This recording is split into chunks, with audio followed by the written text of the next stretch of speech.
আসসালামু আলাইকুম, welcome to মিস্টিস cookbook. আজকে আমি আপনাদের সাথে শেয়ার করতে যাচ্ছি দুর্দান্ত স্বাদের একটা রেসিপি। কেউ কি অনুমান করতে পারছেন এটা দেখে যেটা কিসের রেসিপি? এটা কিসের বড়া? এটা একটা দুর্দান্ত স্বাদের রেসিপি। একবার ট্রাই করলে এটা স্বাদ আপনারা কখনোই ভুলতে পারবেন না। আই থিঙ্ক এরপর থেকে আপনারা আর কেউ মাছের তেলটাই ফেলবেন না। তো এটা হচ্ছে মাছের তেলের বড়া। মাছের তেল দিয়েও এত সুন্দর দুর্দান্ত একটা রেসিপি তৈরি করা যায়, এটা না খেলে বিশ্বাসই হবে না। এটা আপনি যাকেই খাওয়াবেন কেউ বুঝতেই পারবে না যেটা মাছের তেল দিয়ে তৈরি। এতটাই ক্রিস্পি, এতটাই এটা মজা, টেস্টি, এবং এটার স্মেলটা দুর্দান্ত। আপনি যখন ফ্রাই করবেন তখনই ইচ্ছা হবে যে এখনই আমি খেয়ে নিই। তো চলুন আর কথা না বাড়িয়ে চলে যাচ্ছি, দেখে নিচ্ছি আমার এই মাছের তেলের বড়া তৈরি করতে কি কি উপাদান লাগছে। তো মাছের তেল তো লাগবে অবশ্যই। তো আমি এখানে নিয়েছি পাঙ্গাস মাছের তেল। এটা অনেক বড় একটা তেল ছিল, আমি এখানে হাফ পোর্শন নিয়েছি। এখানে আমি পেঁয়াজ কুচি নিয়েছি, আদা রসুন আর পেঁয়াজ একসাথে পেস্ট করা, আর নিয়েছি আমি এখানে জ্যালাপিনো গ্রাইন্ড করে। আপনারা চাইলে এখানে কাঁচা মরিচও ব্যবহার করতে পারেন বা লাল মরিচ। তারপর দিয়ে দিচ্ছি আমি আদার্স যা ইনগ্রেডিয়েন্টস এখানে লাগবে, বাকি সব মশলা দিয়ে দিলাম। হলুদ গুঁড়ো। এখন আমি একে একে সমস্ত মশলা এখানে অ্যাড করে দেব। এটা তৈরি করা একদমই ইজি আর খেতে এতটাই দুর্দান্ত হয় যে এটা দিয়েই শুধু আপনার খাওয়া হয়ে যাবে এবং যাকেই খাওয়াবেন সেই এটাতে মুগ্ধ হয়ে যাবে। তো আমি এখানে এখন একে একে সবগুলো স্পাইসেস অ্যাড করে দিচ্ছি। যেহেতু আমি এখানে জ্যালাপিনো নিয়েছি, জ্যালাপিনো তো ঝাল হয় না, তো আমি সেজন্য একটু মরিচ গুঁড়োটা বাড়িয়ে দিলাম। আপনারা আপনাদের টেস্ট অনুযায়ী এখানে বাড়িয়ে কমিয়ে নেবেন। আমি মাছের তেলটাকে ভালো করে ক্লিন করে দেন এটা ভিনেগার এবং লেবুর রস আর লবণ দিয়ে ভালো করে ওয়াশ করে নিয়েছি। এতে করে একদমই গন্ধ থাকবে না। দিয়ে দিলাম এখানে ধনে গুঁড়ো আর অ্যাড করে দেব জিরে গুঁড়ো। তো এই তো আমার দেওয়া হয়ে গেছে মোটামুটি সমস্ত স্পাইসেস। হলুদ গুঁড়ো, মরিচ গুঁড়ো, ধনে গুঁড়ো, জিরা গুঁড়ো, আর নিয়েছি আমি পেঁয়াজ রসুন আদা একসাথে ব্লেন্ড করা পেঁয়াজ কুচি নিয়েছি, আর নিয়েছি এখানে স্বাদ মতো লবণ। আমি এখানে আরও দিয়ে দেবো বেরেস্তা করে রাখা পেঁয়াজ। আমি আগে থেকেই পেঁয়াজ বেরেস্তা করে রেখেছিলাম, সেটা এই পর্যায়ে অ্যাড করব। আর এইটাকে আমি কনসিস্টেন্সিটা পারফেক্ট করার জন্য আমি এখানে অ্যাড করছি কর্নফ্লাওয়ার এবং অ্যাড করব সামান্য পরিমাণে ময়দা।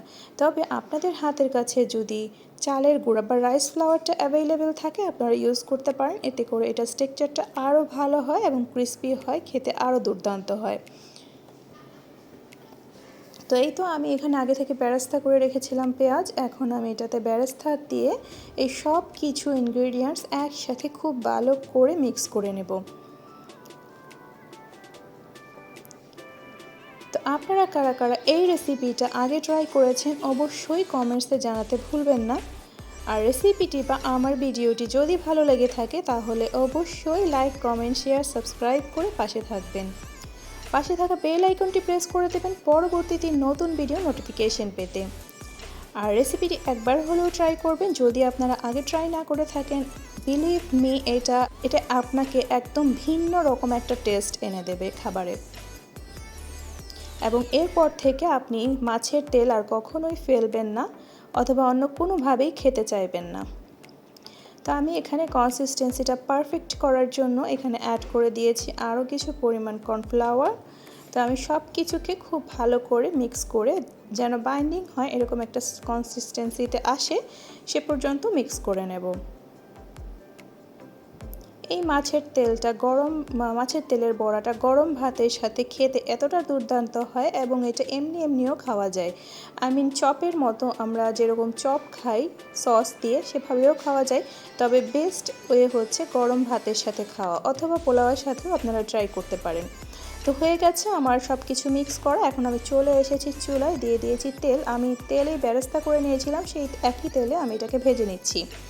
তো এই তো দিয়ে দিচ্ছি একে একে, আপনারা চাইলে হাতে দিতে পারেন, আমি স্পুন দিয়েই দিচ্ছি। স্পুন দিয়ে এটা পারফেক্ট শেপে আমি দিতে পেরেছিলাম। তো আপনারা যদি একটা সার্টেন কনসিস্টেন্সিটা মেনটেন করতে পারেন প্রপারলি তাহলে আপনারাও স্পুন অ্যাপ্লাই করে দিতে পারবেন। এতে করে ইজি হয়, বারবার হাত ওয়াশ করা বা ক্লিন করার ঝামেলা থাকে না। একবার হলো এভাবে ট্রাই করবেন। এটা আপনারা যে কোনো মাছের তেল দিয়ে করতে পারেন, তবে নর্মালি বড় মাছগুলো বা পাঙ্গাস মাছের তেলটা একটু বেশি পরিমাণে হয়, সেক্ষেত্রে এই রেসিপিটা করা খুব ইজি হয়। এবং আমরা অনেক সময় এত বড় মাছের তেল খেতে চাই না বা ফেলে দেই। নর্মালি মাছের তেল আসলে ক্ষতিকারক নয়, এটা আমাদের হেলথের জন্য ভালো, তবে আমরা যদি এইভাবে ভিন্ন রকম করে খেতে পারি। আর জেনারেলি আমরা তো রেগুলার আর এই সমস্ত তেল খাই না, তো মাঝে মাঝে একটু ভিন্নভাবে ট্রাই করাই যেতে পারে।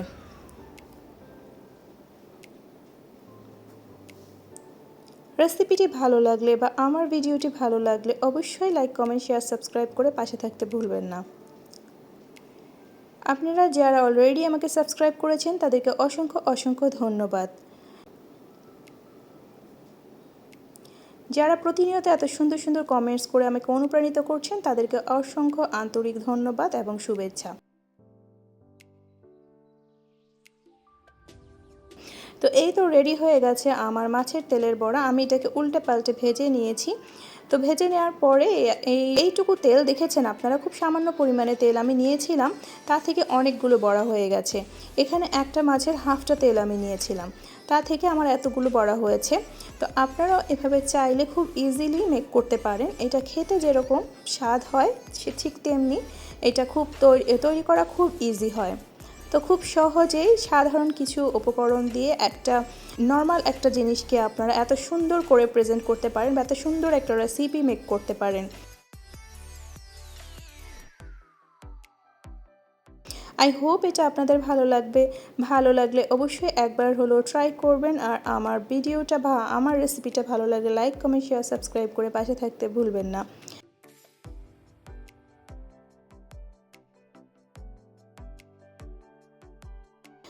Thanks for watching. ভালো থাকবেন, সুস্থ থাকবেন। পরবর্তীতে চলে আসবো আবারও নতুন কোনো রেসিপির সাথে।